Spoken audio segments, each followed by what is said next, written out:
సమాచార మంత్రివర్గ సభ్యులు మండేపల్లి రాంప్రసాద్ రెడ్డి గారు, గౌరవ పార్లమెంట్ సభ్యులు గౌరవనీయులు దగ్గుమళ్ల ప్రసాదరావు గారు, ఈ పోరాటంలో భాగస్వామి అయినటువంటి ఈ గ్రామస్తుడు, ఇప్పుడు RTC vice chairman P S Munaratnam గారు, టీటీడీ బోర్డు మెంబర్ శాంతారాం గారు,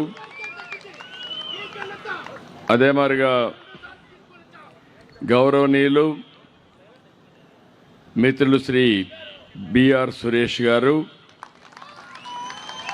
రెస్కో చైర్మన్ ప్రతాప్ కుమార్ గారు, గౌరవనీయులు గ్రామస్తులు ధనశేఖర్ గారు, కలెక్టర్ సుమిత్ కుమార్ గారు, ఇద్దరు రైతులు కూడా ఇక్కడే ఉన్నారు. వాళ్ళ కష్టాలు చెప్పారు. 61 సంవత్సరాల అంటే 6 డికేడ్ సమస్య. మీరు తిరగని చోటు లేదు. మీరు చాలా బాధపడ్డారు. ఈరోజు అలాంటి ఒక మహత్తర కార్యక్రమం, ఒక పవిత్రమైన కార్యక్రమం, ఒక హిస్టారికల్ ఈవెంట్ కంగుంది ఫోర్ట్ సాక్షిగా ఈరోజు మీ అందరికీ పట్టాలు ఇస్తున్నాం. దీనికి మామూలుగా అయితే అసాధ్యమైన పని. మనసుంది, న్యాయం మీ పక్కనుంది, ధర్మం మీ పక్షానుంది. అందుకే నేను ఆలోచించి ఇది మామూలుగా గవర్నమెంట్ ల్యాండ్ అయినా లేకపోతే రికార్డులో మీది అయిన పూర్తిగా ఉన్నా మీకు పట్టా ఇవ్వడం పెద్ద కష్టం కాదు. కానీ కాలక్రమేణా అనేక ఒడిదుడుకులు ఎదుర్కొంది. నేను అన్ని రెవెన్యూ రికార్డులు, న్యాయపరమైన అంశాలన్నిటి కూడా సమగ్రంగా పరిశీలించాం. మానవతా దృక్పథంతో ఆలోచించాం. అందుకే మీరు చూస్తే 26 జూన్ 29న జారీ చేసిన GOMS నెంబర్ 391 ద్వారా 529.34 ఎకరాల ప్రభుత్వ భూమిని అడవి పరంబోకు నుంచి, గుర్తుపెట్టుకోండి, అడవి పరంబోకు నుంచి అసైన్డ్ వేస్ట్ డ్రైగా వర్గీకరించడానికి సాక్షాత్తు క్యాబినెట్ మీటింగ్లోనే పెట్టి దీన్ని ఫైనలైజ్ చేశాం. ఇది మామూలుగా అయితే కష్టం. అందుకే ఇది కలెక్టర్ గారు రికమెండ్ చేయడం కానీ, అడ్డంకులు కానీ, చిక్కుముళ్ళన్నీ ఇప్పడం కానీ, అక్కడి నుంచి ఒక సంకల్పం, ఆ సంకల్పం కూడా ఒక దృఢ సంకల్పం. న్యాయం మీ పక్షానుంది, ధర్మం మీ పక్షానుంది. నేను కూడా మానవతతో న్యాయం చేయాలనే ఏకైక లక్ష్యంతో ఈరోజు ఈ నిర్ణయం తీసుకున్నాం. BSO 15 ప్రకారం అర్హులైన సాగుదారులకు DKT పట్టాలు ఇవ్వాలని నిర్ణయించాం.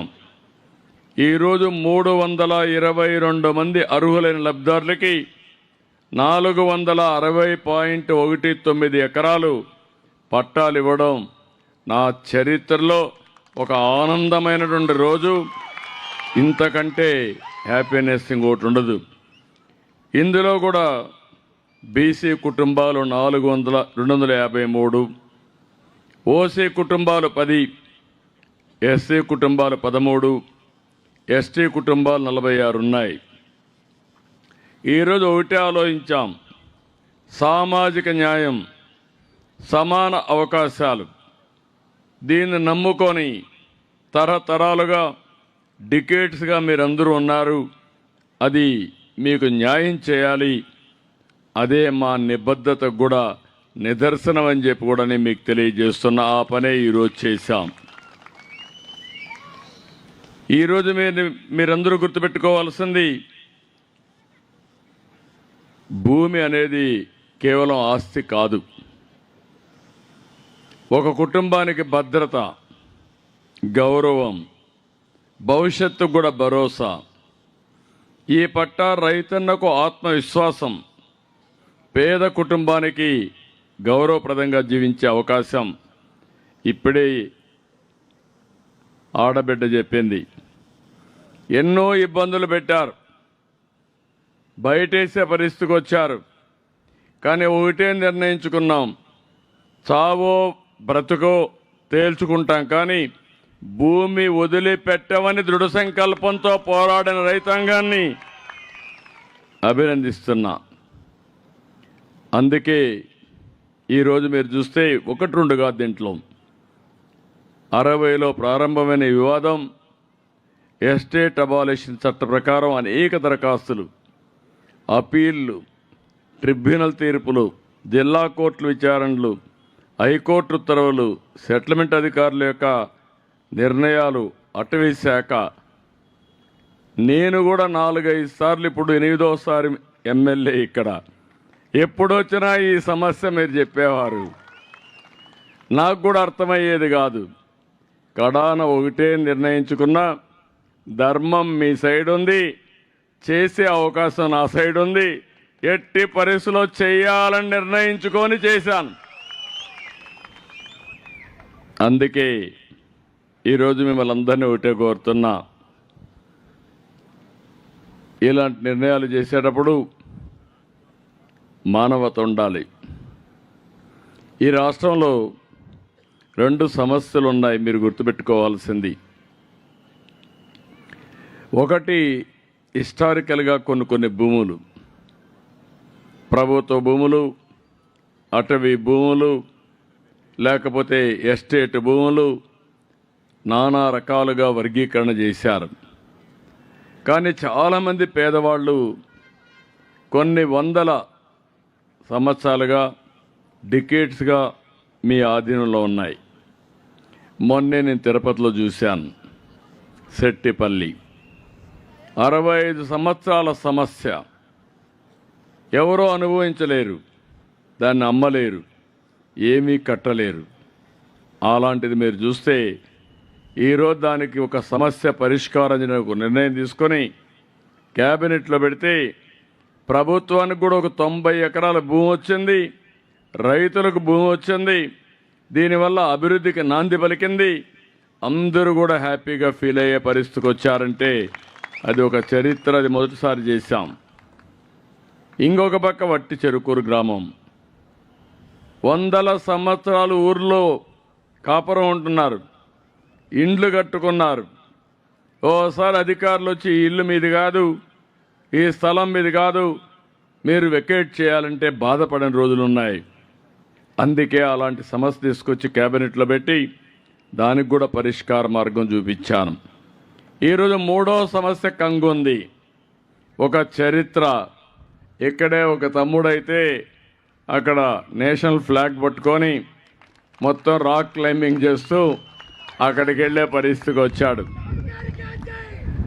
ఇప్పుడు ఈ యొక్క కంగుంది ఫోర్ట్ సాక్షిగా 3వ నిర్ణయం, 3వ చరిత్ర, కంగుంది రైతులకు పట్టాలు ఇవ్వడం అని చెప్పి మరొక్కసారి మీ అందరికీ తెలియజేస్తున్నా. ఇవన్నీ చిక్కుముడులు, ఎన్నో సంవత్సరాలుగా ఉండే సమస్యలు, ఇవి పరిష్కారం చేసుకుంటూ వస్తున్నాం. ఇటీవల కాలంలో 1924లో ఒక ప్రభుత్వం వచ్చింది, గొడ్డలి పార్టీ, విధ్వంసాన్ని నమ్ముకున్న పార్టీ, రౌడీజాన్ని, నేరాలను నమ్ముకున్న పార్టీ. ఎవరైనా కానీ వాళ్ళ పార్టీకి ఓటు ఏమైనా లేకుంటే వాళ్ళ పార్టీ పట్ల సుముఖంగా లేకపోతే వాళ్ళ మీద కక్ష కట్టి నువ్వు వస్తావా లేదా అనడం, లేకపోతే మీ భూమి నాకు ఇచ్చేయమనడం, తక్కువ ధరకు అమ్మనడం, ఇలాంటి విన్యాసాలు చేశారు. ఎంత విన్యాసాలంటే మీరు ఒకసారి గుర్తుపెట్టుకోవాలి, తరతరాలుగా మీ పెద్దలు మీకు భూములు ఇచ్చారు, మీరు కష్టపడి కొంత భూమి కొనుక్కున్నారు. ఆ భూమి పట్టాదారు పాసు పుస్తకం పైన ఫోటో ఎవరిదంటే, ఎవరి తమ్ముళ్ళు చూశారా ఆ ఫోటో?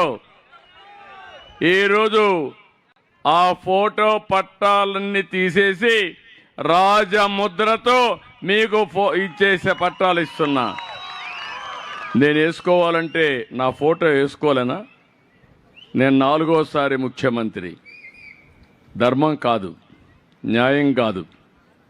మీ ఆస్తి, మీ పట్టాదార పుస్తకం మీ యొక్క వారసత్వంగా ఉండాలి, కానీ ఇలాంటి తప్పుడు పనులు చేయడం కరెక్ట్ కాదు. రెండోది, మీ భూమి దగ్గర సర్వే రాళ్ళు, ఆ సర్వే రాళ్లపైన కూడా బొమ్మ కావాలి. ఎంత పిచ్చో మీరు ఒక్కసారి ఆలోచించుకోండి. అంటే మనుషులకు పిచ్చి ఉంటుంది, కానీ మరీ పిచ్చి ఎక్కువైతే ఎక్కడ చేర్చాలనో అక్కడ చేర్చాలి. అలాంటి వ్యక్తులు వీళ్ళు. అవన్నీ కాకుండా ఇప్పుడు నాకు ఇప్పటికి 2 ఏళ్ళు అయింది, ఇంకా 1 సంవత్సరం పడుతుంది. ఉదాహరణకు మీ భూమి అడిగారు, తక్కువ రేటుకి ఇమ్మని, పార్టీ మారమని, మీరు కాదన్నారు.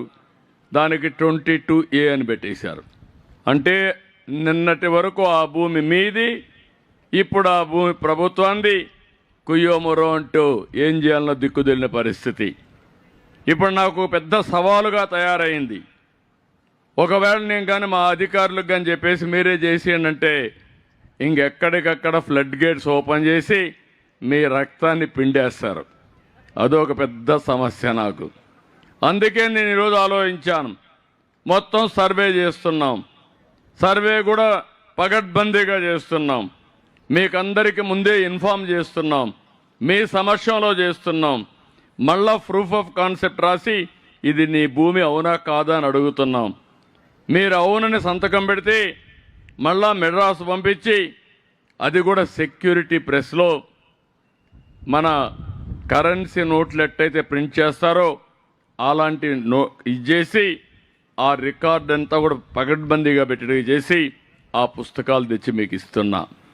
దీనికి నాకు 1 సంవత్సరం పడతా ఉందంటే 3 ఏళ్ళు పట్టింది. ఒక దుర్మార్గమైన పని చేస్తే ఆ పని సరిచేయడానికి ఎంత కష్టమో ఇది ఒక ఉదాహరణ అని చెప్పి మరొకసారి మీ అందరికీ తెలియజేస్తున్నా.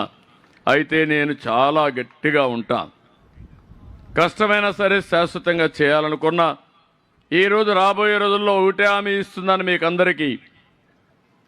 ఏదైతే ఇవన్నీ కూడా చాలా పగడ్బందీగా రికార్డులన్నీ తయారు చేస్తున్నాం, QR కోడ్ పెడుతున్నాం, ఇంకో పక్క ఎక్కడికక్కడ సెక్యూరిటీ ఫీచర్స్ పెట్టి ఎవ్వరు కూడా దాన్ని ట్యాంపర్ చేయని విధంగా నీ భూమికి భద్రత ఇచ్చే విధంగా నేను డెఫినెట్గా గ్యారంటీగా మీ పట్టా మీకు ఇచ్చే బాధ్యత నాది. దీంతో భూ వివాదాలన్నీ పరిష్కారం అవుతాయి. కానీ ఇంకొకటి ఉంది, మీలో కొంతమంది ఉన్నారు, నేను చూస్తున్నా, అక్క చెల్లెళ్ళ మధ్య గొడవ, అన్నదమ్ముళ్ళ మధ్య గొడవ, తల్లికి తండ్రికి పిల్లలకు గొడవ. ఈరోజు సమాజంలో మనం చూసాం, చెల్లెలకు ఆస్తి ఇవ్వనటువంటి అన్నం చూస్తున్నాం. ఆయన మీకు ఆదర్శం కాదు. మీరు గుర్తుపెట్టుకోవాలి, వాళ్ళ చెల్లికి ఆస్తి వాళ్ళ నాన్న సంపాదించిన ఆస్తిలో ఇవ్వనంటే మీరు కూడా అలాంటి వాడు ఒక నాయకుడు అనుకుంటే ఏం చెప్పాలని అడుగుతున్నా. తల్లులు కష్టపడతారు, రాత్రింబగళ్ళు కష్టపడతారు. మీరు తిండి తినకుండా పిల్లల్ని పెంచి బాగా చదివించి పైకి వస్తే నన్ను చూసుకుంటాడు అనుకుంటారు, అవునా కాదా? కోరుకుంటారు. అలాంటి పిల్లలు తండ్రిని తల్లిని చూసుకోకపోతే ఏమనిపిస్తుంది తమ్ముళ్ళు అని అడుగుతున్న ఆడబిడ్డలు మీరు ఆలోచించాలి. అలాంటి కొడుకుని ఎక్కడన్నా చూసారా మీరు? అలాంటి కొడుకు రాష్ట్ర పార్టీ గొడ్డలి పార్టీకి అధ్యక్షుడు. తల్లికి తిండి పెట్టలేడు, తల్లిని చూడలేడు, ఆ తల్లి ఆస్తి కబ్జా చేయాలని చూస్తాడు, అడిగితే కోర్టుకి వేస్తాడు. తల్లిని కోర్టుకి ఇచ్చిన వ్యక్తుల్ని ఎక్కడైనా చూశారా అని మిమ్మల్ని అడుగుతున్నా. మీరు అలాంటి వాళ్ళని ఆదర్శంగా తీసుకోవద్దండి. మీరు కూడా పిల్లలు తల్లులకు ద్రోహం చేయొద్దండి, అది మంచిది కాదు. ఈరోజు ఇవన్నీ పరిష్కారం చేస్తున్నాం. మన నియోజకవర్గం కుప్పంలో ఎప్పుడూ ప్రశాంతత, శాంతికి మారు పేరు కుప్పం. నేను ఎప్పుడూ చెప్పేవాడిని, ఈ కుప్పంలో కోర్టులొద్దు, ఈ కుప్పంలో పోలీస్ స్టేషన్లొద్దు, ఎవరైతే పోలీస్ స్టేషన్కు పోరో వాళ్ళు అందరికంటే ఆనందంగా ఉంటారని చెప్పేవాడిని.